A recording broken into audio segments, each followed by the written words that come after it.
હું pastor Umesh from Navsari, Gujarat. ચાલો એક નજર આપણે બાઇબલ પર કરીએ. પવિત્ર બાઇબલ આપણને દાઉદ રાજા વિશે શીખવે છે. દાઉદ રાજાના જીવન વિશે એક નાનો પાઠ એ સરસ આપણને બાઇબલ શીખવી જાય છે. બીજો સેમ્યુઅલ એનો 12મો અધ્યાય 21, 22 અને 23 કલમ. પણ 23 કલમ ઉપર તમારું ધ્યાન દોરવા માંગુ છું. દાઉદ રાજા એ નોકરને એક જવાબ આપે છે, પણ બાળક મરણ પામ્યું છે, તો મારે શા માટે ઉપવાસ કરવો જોઈએ, વિલાપ કરવો જોઈએ, મારા જીવન અને મારા શરીરને કષ્ટ આપવું જોઈએ? હવે હું ઉપવાસ કરું કે વિલાપ કરું કે પ્રાર્થના કરું કે મારા જીવનને કષ્ટ આપું? પણ બાળક મરણ પામ્યું છે, હવે હું એને લાવી શકતો નથી, પણ હું એની પાસે જઈશ. વહાલાઓ, દાઉદ રાજાનું એક બાળક હતું અને બાળક બીમાર પડ્યું. એટલે દાઉદ રાજા એ બાળકના માટે ઉપવાસ કરવા લાગ્યો, પરમેશ્વરને આગળ વિલાપ કરવા લાગ્યો. ઘણું બધું તેણે પોતાના જીવનને પોતાના શરીરને કષ્ટ આપ્યું, બાળક સાજું થાય એમ કરીને. પણ સમયો વીતતા ગયા અને બાળક મરણ પામ્યું. હવે દાઉદ રાજાને ખબર પડી કે મારું બાળક મરણ પામ્યું છે, એટલે તેમણે વિલાપ કરવાનું છોડી દીધું, આંસુઓ પાડવાનું બંધ કરી દીધું. અને જે દિવસે બાળક મરણ પામ્યું તે દિવસે તે સ્નાન કરી લે છે અને પેટ ભરીને જમી લે છે. હવે આ વાત તેમના નોકરોને હજમ નહીં થઈ, એટલે કે તેઓ સમજી ના શક્યા. તેઓ કૂચ કરવા લાગ્યા. એટલે દાઉદ રાજા તેઓને એક સરસ નાના શબ્દમાં ઘણું બધું શીખવી જાય છે. બાળક જીવતો હતું ત્યાં સુધી મેં તેના માટે વિલાપ કર્યો, ઉપવાસ કરી, પ્રાર્થના કરી, મારા જીવનને મેં દુઃખ આપ્યું, કદાચ બાળક સાજું થાય એટલા માટે. પણ હવે મરણ પામ્યું તો શા માટે હું ઉપવાસ કરું, પ્રાર્થના કરું અને મારા જીવનને કષ્ટ આપું? દાઉદ રાજાનો કહેવાનો મતલબ એ છે વહાલાઓ, કે માણસ મરણ પામે પછી તેની પાછળની જે પ્રોસેસ છે એ બધી જ નકામી છે. ધંધા બંધ કરવાએગા ક્યા?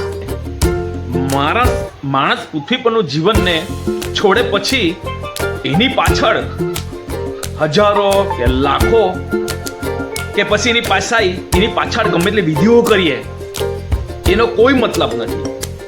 વહાલો, મસીહ સમાજ પણ આ જ બાબતમાં માને છે કે માણસ મરણ પામે પછી એની પાછળની જે વિધિઓ છે, એની પાછળનો જે પ્રોસેસો છે એ બધું નકામું છે.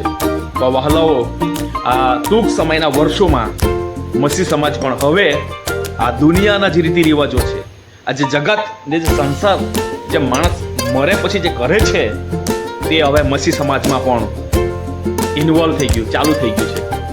વહાલાઓ, હું તમને એક સવાલ કરવા માંગુ છું. આપણો પરિવારનો કોઈ વ્યક્તિ હયાતીમાં છે અને પછી તે મરણ પામે, પછી આપણે તેને કબર પર હજારો વિધિ કરીએ, શું એનાથી કઈ લાભ છે? આપણો પરિવારનો જે માણસ મરણ પામ્યો છે, શું તે સ્વર્ગમાં જઈ શકે તેની પાછળ જે હજારો પ્રોસેસ કરીએ એમાં?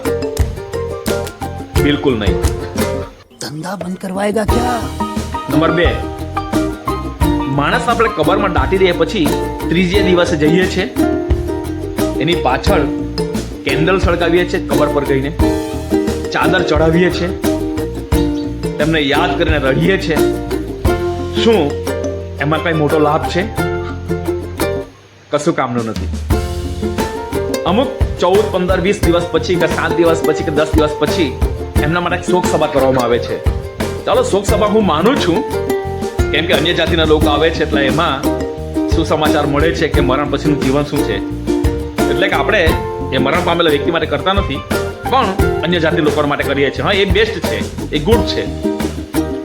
પણ વર્ષ પછી હજુ જે માણસ મરી ગયેલો હોય તેની વર્ષીની ઉજવણી કરે છે અને તેના મરણને યાદ કરીને રડે છે અને આ બધું જાતનું કરે છે. તેના આત્માને શાંતિ આપો ને આ બધી વિધિઓ કરે છે. શું યોગ્ય છે? હું માનું છું કબર પર ત્રીજે દિવસે જવું નકામું છે. વર્ષ પછી તેની વર્ષની ઉજવણી કરવી એ પણ કંઈ કામનું નથી.